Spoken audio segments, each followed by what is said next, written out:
क्या आप जानते हैं कि भारत में एक ऐसे लोक देवता भी है जिन्हें हिंदू बाबा कहकर पूजते हैं और मुसलमान पीर कहकर सजदा करते हैं। एक ऐसे योगी जिन्होंने मक्का से आए 5 पीरों को वो चमत्कार दिखाया कि वे बोल उठे, हम तो सिर्फ पीर हैं पर आप तो पीरों के भी पीर हो।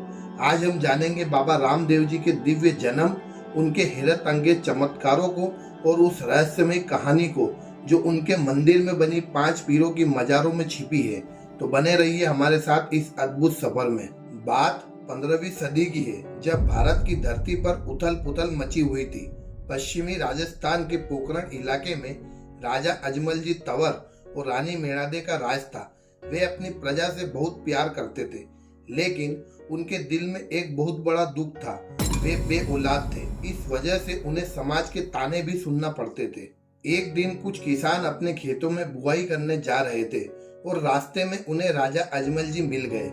निसंतान राजा को सुबह सुबह देखना उन किसानों ने अपशकुन माना और अपना रास्ता बदल लिया। ये देखकर राजा अजमल जी का दिल बहुत टूट गया। दुखी होकर उन्होंने राजपाट छोड़ने का और द्वारका जाने का फैसला कर लिया। वहां उन्होंने भगवान द्वारकाधीश जी, जो कि श्री कृष्ण के ही अवतार है, वहां जाकर उन्होंने कठोर तपस्या की। लोक कथाएं बताती है कि उनकी भक्ति देखकर भगवान श्री कृष्ण ने उन्हें स्वयं दर्शन दिए और वचन दिया कि वे खुद उनके घर में बेटे के रूप में जन्म लेंगे। और फिर वो ऐतिहासिक दिन आया। विक्रम संवत 1409 भादवा महीने के शुक्ल पक्ष की दूज। जैसे ही बालक ने जन्म लिया, पूरे महल में चमत्कार होने लगे। मंदिर के घंटे अपने आप बजने लगे, महल का सारा पानी दूध बन गया और चारों ओर एक दिव्य रोशनी फैल गई। राजा अजमल और रानी मेणादे समझ गए कि यह कोई मामूली बालक नहीं, बल्कि खुद भगवान ने उनके घर अवतार लिया है। उन्होंने बड़े प्यार से बालक का नाम रामदेव रखा।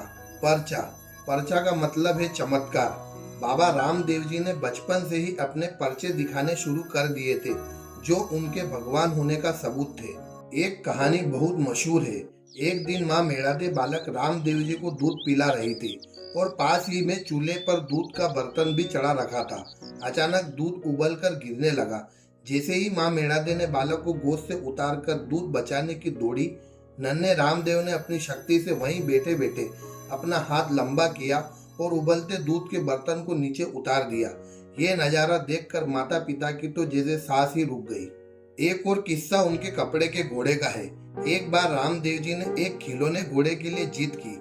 माँ मेणादे ने एक दर्जी को बढ़िया कपड़े देकर घोड़ा बनाने को कहा, लेकिन दर्जी के मन में लालच आ गया। उसने अच्छे कपड़े चुराकर पुराने चितौड़ों से घोड़ा बना दिया। जब बालक रामदेव जी उस घोड़े पर बैठे तो वो बेजुबान घोड़ा अचानक हिनहिनाने लगा और देखते ही देखते आसमान में उड़ गया। दर्जी अपनी गलती समझकर माफी मांगने लगा। तब जाकर रामदेव जी घोड़े के साथ नीचे उतरे और उसे समझाया कि धोखे का फल कभी अच्छा नहीं होता।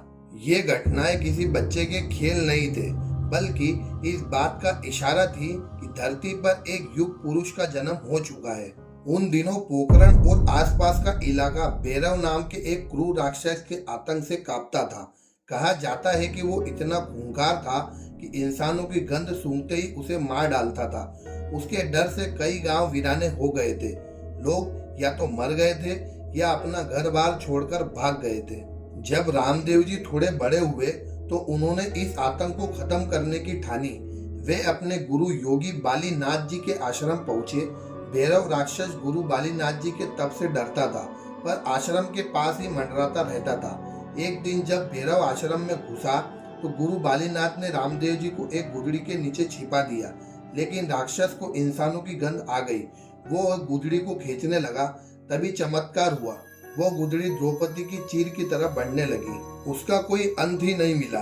ये देखकर भैरव घबराकर भागा और एक गुफा में छिप गया। रामदेव जी अपने प्रिय नीले घोड़े लीले पर सवार हुए, उसका पीछा किया और गुफा में जाकर उसका अंत कर दिया। हालांकि कुछ लोग यह भी मानते हैं कि भैरव ने हार मानकर खुद को बाबा के हवाले कर दिया था और बाबा के कहने पर वो मारवाड़ छोड़कर हमेशा के लिए चला गया। इस जीत के बाद बाबा रामदेव ने उस वीरान पड़ी जमीन को फिर से बसाया और पोखरण के पास रुणीजा नाम का एक गांव बसाया, जो आज रामदेवरा के नाम से दुनिया भर में मशहूर है। जैसे जैसे बाबा रामदेव जी के पर्चे और उनकी महिमा की खबर फैलने लगी, ये बात मक्का तक भी पहुंच गई। वहां यकीन नहीं हुआ कि भारत में कोई एक ऐसा इंसान है जो लाइलाज बीमारियों को ठीक कर सकता है और मुर्दों को भी जिंदा कर सकता है। उन्होंने बाबा की ताकत परखने के लिए मक्का से 5 सबसे बड़े पीरों को रुणीजा भेजा। जब वो 5 पीर रुणीजा के पास पहुंचे तो उनकी मुलाकात खुद रामदेव जी से हुई, जो घोड़े पर सवार थे। उन्होंने रामदेव जी को कोई आम घुड़सवार समझकर पूछा, भाई रामदेव का ठिकाना कहाँ है? सुना है बड़ी करामत दिखाता है।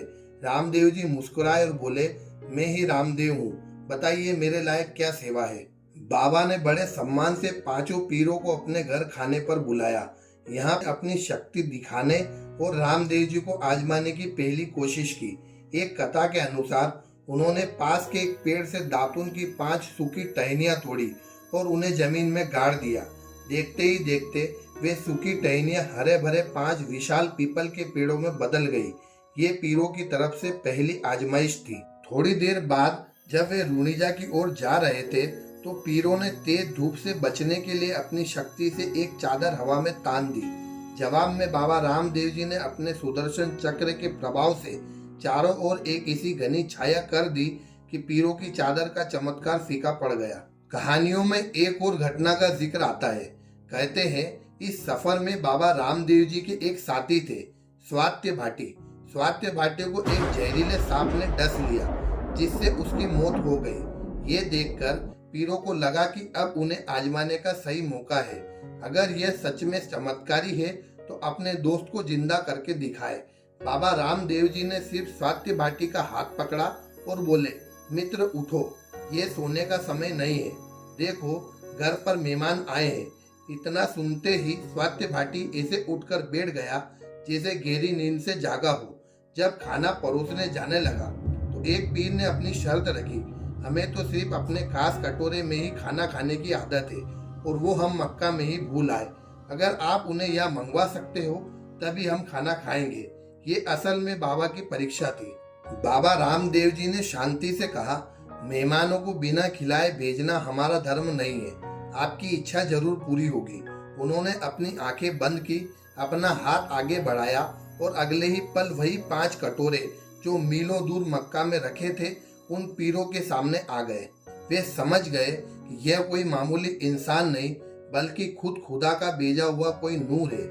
वे बाबा के चमत्कारों को देखकर बोल पड़े, हम तो केवल पीर है पर आप तो पीरों के भी पीर है। उस दिन से उन 5 पीरों ने रामदेव जी को रामसाब पीर यानी पीरों के भी पीर का खिताब दिया। इस घटना ने हिंदू मुस्लिम एकता की वो मिसाल कायम की जिसके लिए बाबा रामदेव जी आज भी जाने जाते हैं। रामदेवरा से करीब 12 किलोमीटर की दूरी पर पंचपीपली नाम की एक जगह है। ये वही जगह है जहां बाबा रामदेव जी ने उन 5 पीरों से पहली बार मुलाकात की थी। बाबा की शक्ति और प्रेम से वे पीर इतने प्रभावित हुए कि उन्होंने मक्का वापस ना लौटने और अपनी बाकी की जिंदगी बाबा के साथ बिताने का फैसला कर लिया। बाबा रामदेव जी ने भी उन्हें पूरा सम्मान दिया और उनके रहने का इंतजाम किया। यही वजह है कि आज बाबा रामदेव जी की मुख्य समाधि के पास एक ही छत के नीचे उन 5 मुस्लिम पीरों की मजारें भी बनी हुई है। ये शायद दुनिया का इकलौता एक ऐसी जगह है जहां हिंदू देवता के मंदिर में मुस्लिम संतों की मजार पर भी उतनी ही श्रद्धा से सिर झुकाया जाता है। बाबा रामदेव जी सिर्फ एक चमत्कारी योगी नहीं थे बल्कि एक बहुत बड़े समाज सुधारक भी थे। उन्होंने इस दौर में फैले छुआछूत और ऊंच नीच का जमकर विरोध किया। उन्होंने कामड़िया पंथ की शुरुआत की जिसमें हर जाति और धर्म के लोग बिना किसी भेदभाव के शामिल होते थे। इसका सबसे बड़ा सबूत है कि उन्होंने एक धर्म की बहन बनाई। बहन का नाम था डालीबाई। डालीबाई मेघवाल समाज की एक कन्या थी जिसे उस समय अछूत समझा जाता था। लोक कथाओं के अनुसार बाबा रामदेव को वो एक पेड़ के नीचे मिली थी और उन्होंने उसे अपनी बहन बनाकर पाला पोसा। डालीबाई को अपने परिवार का हिस्सा बनाकर उन्होंने समाज को संदेश दिया कि कोई भी इंसान जन्म से छोटा या बड़ा नहीं होता, कर्म ही इंसान को महान बनाता है।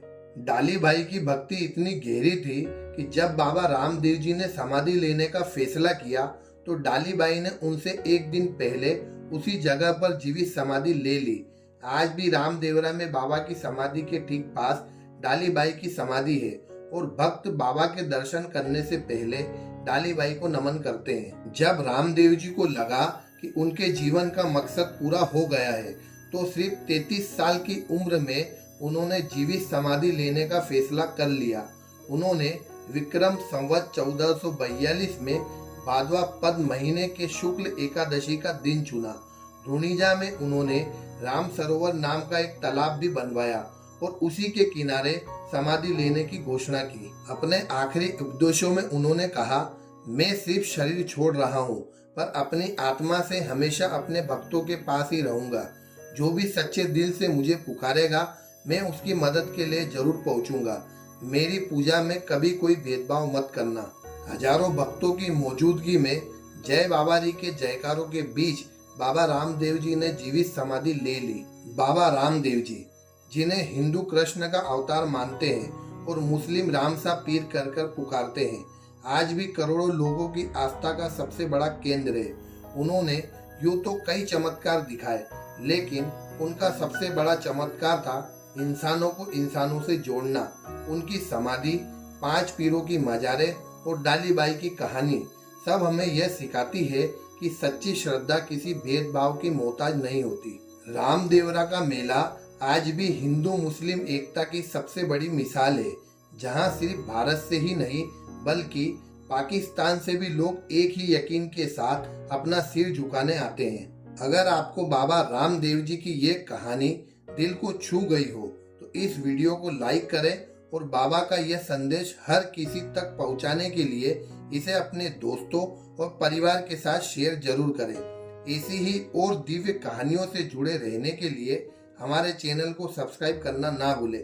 कमेंट में जय बाबा जी जरूर लिखें। आइए दोस्तों, आप और हम मिलकर देश से धर्म के नाम पर नफरत खत्म करने की एक कोशिश करते हैं। फिर मिलते हैं एक नए वीडियो में। जब तक के लिए जय हिंद, जय Bharat. Respect Indian army, respect Indian police force.